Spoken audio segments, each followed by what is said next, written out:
നമസ്കാരം. Third eye ന്യൂസിലേക്ക് സ്വാഗതം. മലയാള ഭാഷയുടെ പിതാവാര്? നമ്മൾ ഇതുവരെ പഠിച്ചിരുന്ന കഥകൾക്ക് ഇനി ചോദ്യമുയരുന്നു. എഴുത്തച്ഛനാണ് മലയാളത്തിന്റെ പിതാവെന്ന് നമ്മൾ വിശ്വസിച്ചിരുന്നില്ലേ? എന്നാൽ എഴുത്തുകാരൻ ബിനോയ് തോമസ് മുന്നോട്ട് വയ്ക്കുന്ന വാദം ആ വിശ്വാസത്തെ കുലുക്കുന്നതാണ്. എഴുത്തച്ഛൻ എന്ന വ്യക്തി യഥാർത്ഥത്തിൽ ഉണ്ടായിരുന്നില്ലെന്നും ഉണ്ടായിരുന്നാലും അദ്ദേഹമൊന്നും എഴുതിയിട്ടില്ലെന്നും ബിനോയ് പറയുന്നു. ഒരു ഭാഷയ്ക്ക് പിതാവ് എന്ന ആശയം തന്നെ തെറ്റാണെന്നും മലയാളം ഒരു വ്യക്തിയുടെ സൃഷ്ടിയല്ലെന്നും അദ്ദേഹം ചൂണ്ടിക്കാട്ടി. ചരിത്രത്തിലേക്ക് നോക്കുമ്പോൾ കേരളം പല സംസ്കാരങ്ങളുടെ സംഗമ ഭൂമിയാണ്.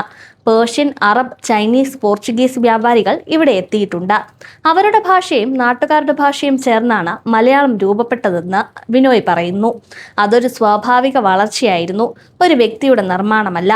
അതിലും കൂടുതൽ ശ്രദ്ധേയമായത് മലയാളത്തിൽ ഗദ്യവും കഥാരൂപവും വികസിപ്പിച്ചത് ക്രിസ്ത്യൻ മിഷണറിമാരാണെന്ന അവകാശവാദമാണ്. ഹെർമൻ ഗുണ്ടർട്ട്, ബെഞ്ചമിൻ ബെയ്ലി എന്നിവരുടെ പ്രവർത്തനങ്ങളും മലയാള ഭാഷയെ രൂപപ്പെടുത്തുന്നതിൽ നിർണായകമായിരുന്നു.